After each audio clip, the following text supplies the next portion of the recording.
What's up, everybody? Welcome to the Scoreboard for Monday, July 26th, 2021. I'm your host, Eric Stundblad. And we've got a great show in store for you this week with the ramp up to high school sports still slowly approaching. That just means I get to continue exploring some amazing trails around Eagle County and some non-traditional sports. And we're going to show off an incredible hike located in Dotsero here in Eagle County, which is just west of Eagle and Gypsum, and it's actually a currently active volcano. It's actually ranked number 82 in terms of threat level by the US Geological Society. So it could still erupt, but for right now, it's fairly safe, ranked number 82. We're also going to be taking you on a paddleboarding journey. That's going to be fun. I have just recently taken up paddleboarding this summer, and I kind of wanted to show it off, give you some tips and tricks to getting a paddleboard, to setting up a paddleboard, and to paddleboarding itself. This is a great off-season training activity. It's super relaxing and it's wonderful for the core muscles and for the arms. Great workout. And finally, with the Summer Olympics ongoing, just beginning this past weekend in Tokyo, and the Winter Olympics just about to start up, we wanted to bring on a former Olympian, current US Olympic coach for Moguls, Bryon Wilson. So that's a fun show. We've got a great show in store for you guys, but of course, we've got to take a first little commercial break. We'll be right back with the Scoreboard.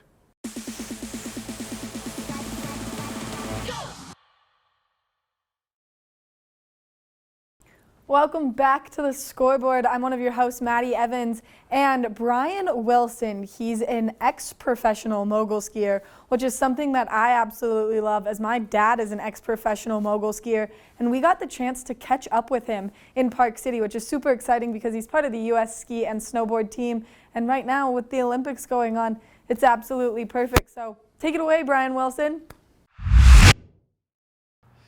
Hey Scoreboard Nation, I'm Ryan Kostecka, co-host of Scoreboard.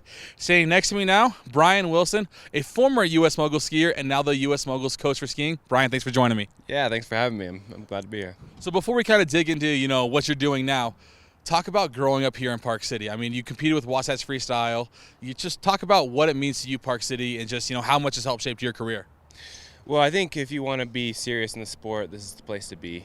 With the Center of Excellence here, it's kind of the center of skiing and mogul skiing. We have the water ramps up at the Utah Olympic Park, and we do a lot of training there. We're kind of spoiled here in Park City, honestly.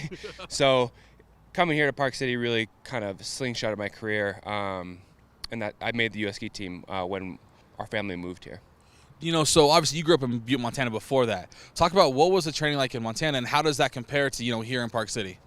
Well, in Montana, that's where I found my passion for the sport. That's where I found the love for it.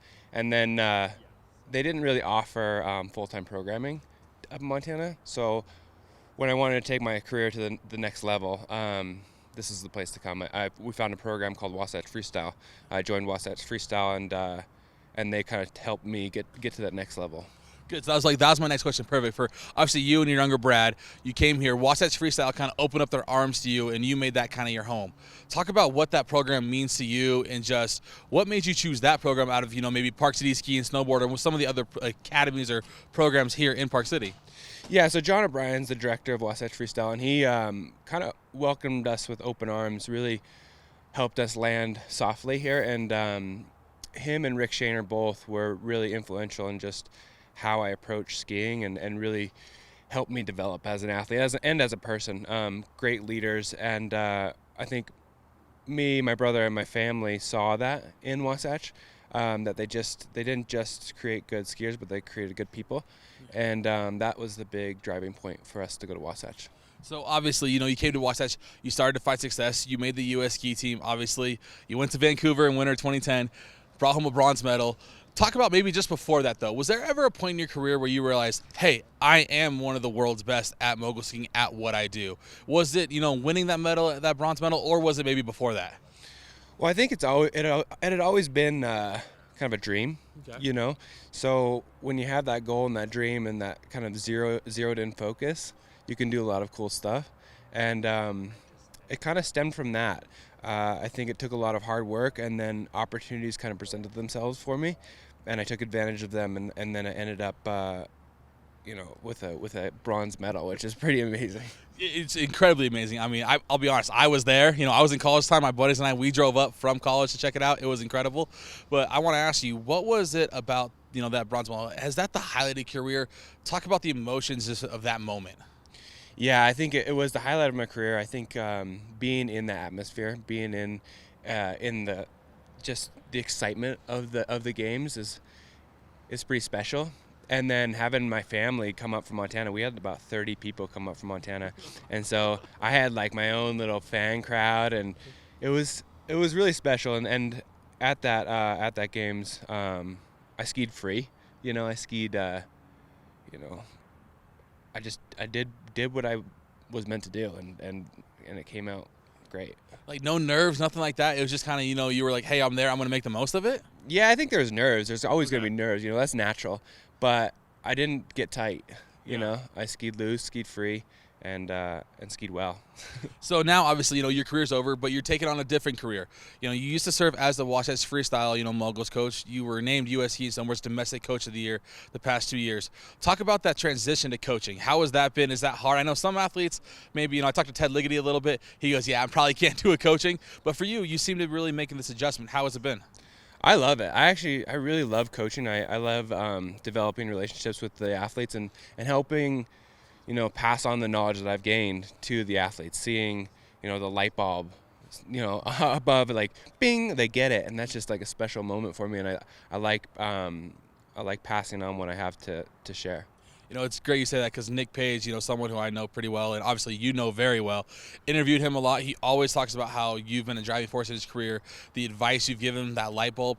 Was there ever a time when you realized, hey, I can be a coach, or this is what I really love to do, maybe during your, competition career?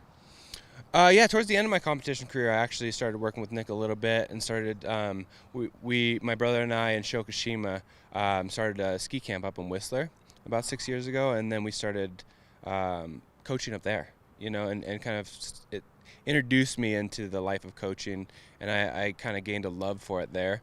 And then after my ski career, I started coaching for Wasatch Freestyle, and I think I really loved just working with the athletes and like solving the athletes a little bit, because every athlete's different. Every athlete needs something different to reach their highest potential, and I think I really enjoyed that. I really enjoyed solving that problem and helping the athletes get to where they want to go. Well, speaking of where they want to go, obviously Beijing's coming up. The Winter Games coming up, in February, something you're excited about. You are now the Moguls coach for US Ski Snowboard. So you took, left Wasatch, took this job. Talk about why you took that job and just what are your thoughts? How was the excitement feeling heading back into the Winter Games? You're not competing there, but you're there as a coach now. Yeah, I think I have some experience with the games and with competing at a high level, and I think I can help impart some of that stuff on the team, on the athletes on the team. Our team is so talented. Yeah. It's so talented, and so I think me coming in, I think I can just hopefully help them realize that. Sometimes, that confidence isn't there, and if I can just help show them that they're really, really good, that's my job. Awesome. Well, hey, thank you so much. We really appreciate it. Congratulations again on, coaching for US Ski and Snowboard and, of course, the bronze medal, but we'll be talking to you soon. All right, thank you. This is Ryan Kostecka with Scoreboard Nation.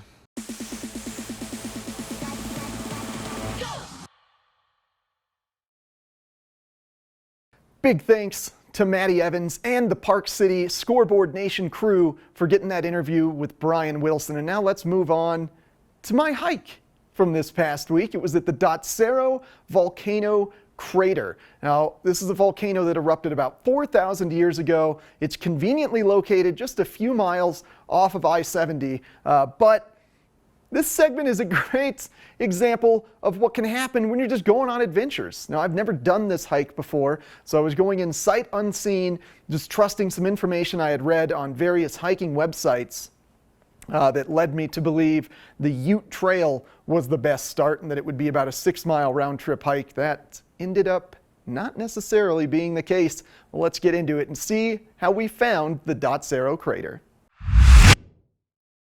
Located right off I-70, just past the towns of Eagle and Gypsum, lies the Ute Trail. And we've come here today to explore a formerly active volcano. That's right, we have a volcano here in Eagle County, and it's something I've always heard about, but I've never actually been on this trail. So I decided to take myself, my dog Minnie, my friend Kaya, and my friend Turi up the Colorado Ute Trail and see if we can find this volcano crater and give you a little bit of information about how this volcano formed and the impacts that it had here on Eagle County.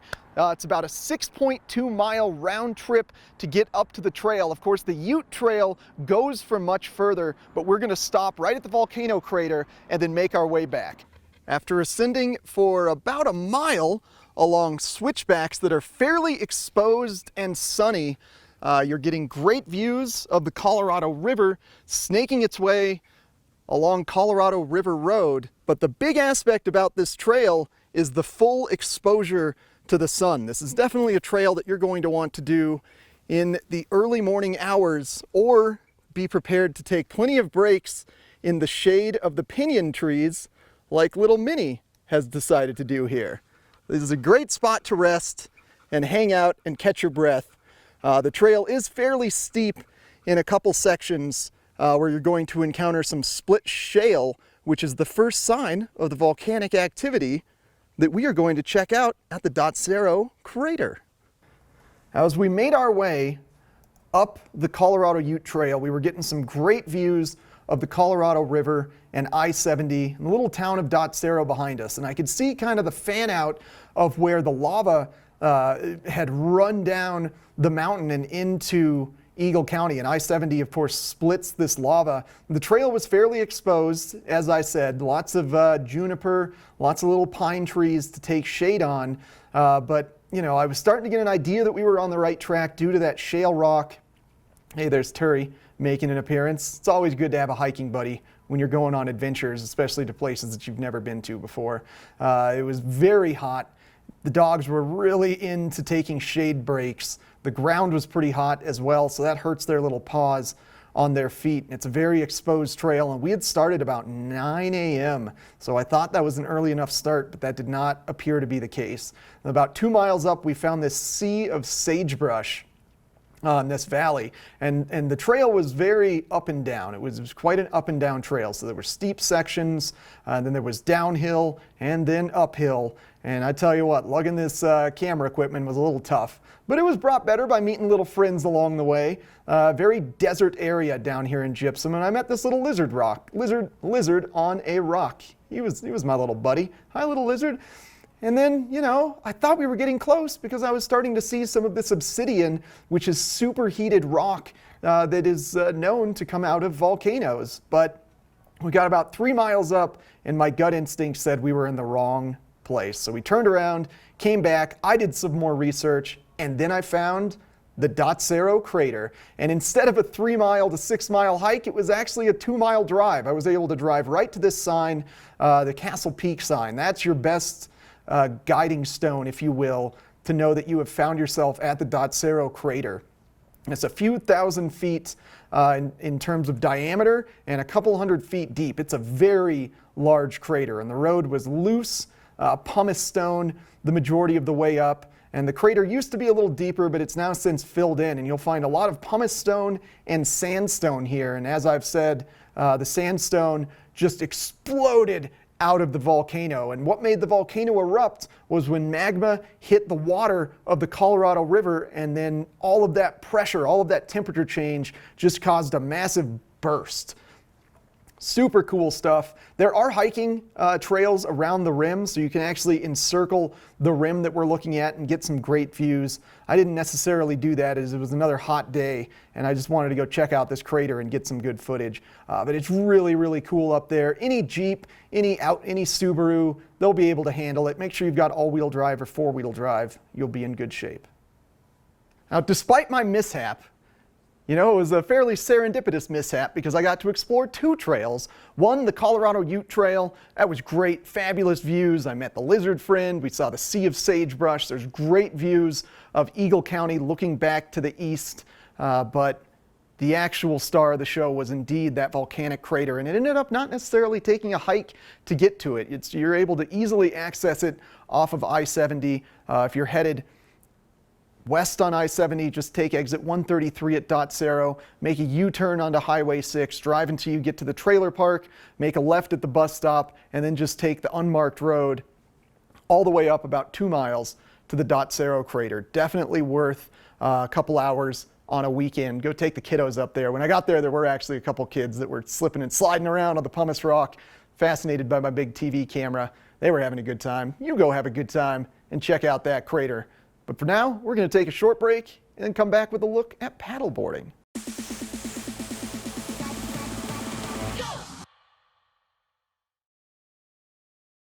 Welcome back to the Scoreboard, friends. Now we're going to go in depth on a sport that I just really started taking up this summer. I'd always had kind of a side interest in paddleboarding. When I worked at Burton Snowboards, one of our engineers was huge into paddleboard racing. He would actually go down into Hawaii and compete in paddleboard races in the ocean that involved some surfing as well. And it always intrigued me, but something tugged at my heartstrings earlier this summer when I got to check out my friend's paddleboard and saw just how much Minnie liked it. So let's head over just across the street from our studio here to Lake Nottingham and take a little peek at paddleboarding. With plenty of time left to enjoy the summer and still plenty of training time before the traditional high school sports season kicks off, I thought I'd take this opportunity to give you guys a walkthrough of a new sport that I just took up this year because it was quite a daunting experience trying to figure this all out. So the first thing that I looked for was full complete kits, and that would mean a blow-up stand-up paddleboard, a backpack, a paddle, and maybe the most important thing, a 2-valve pump.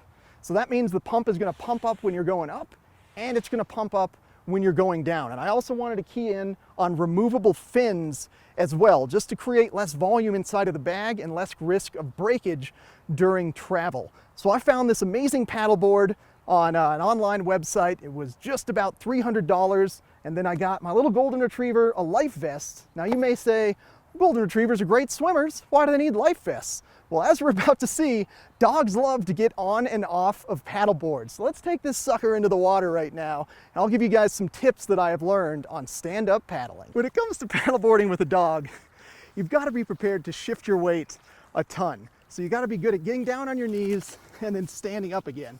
Let's help this little one back on. Come here. Come on.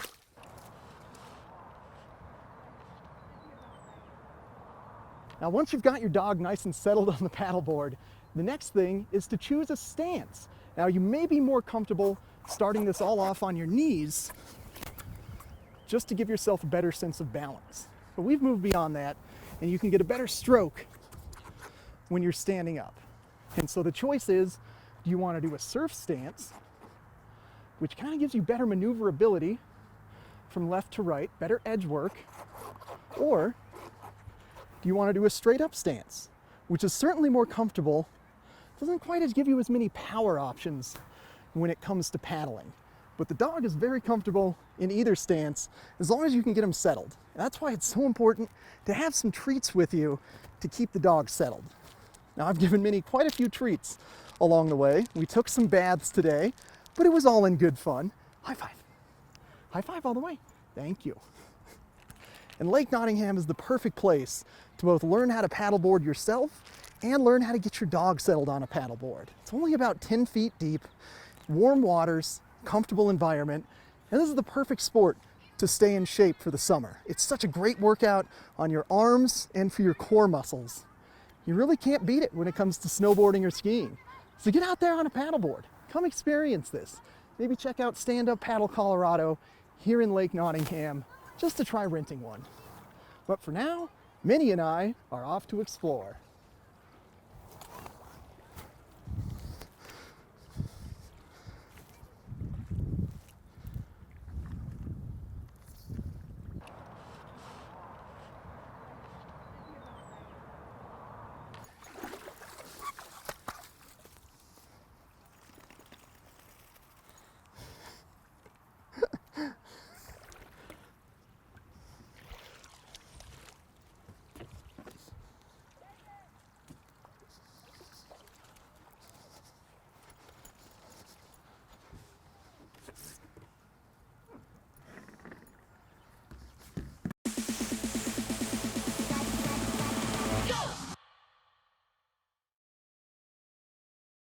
Well, thanks for joining me on the scoreboard for this week, everyone. It was a great week for getting out and exploring Eagle County and Colorado and just getting involved in as many sports as you can before high school sports season starts up, before the winter starts up, and things get real serious here on the scoreboard. Now we've got traditional sports coming up very soon. We've got golf starting on August 4th. I can't wait to start meeting those players. School will be starting back up in session in just a few weeks. We're going to be starting hanging out with the football squads, and then everything's going to kick off here when the snow starts falling. So that's been your scoreboard. I've been Eric Sundblad. Tune in next week for more fun, more adventure, more sports on the scoreboard.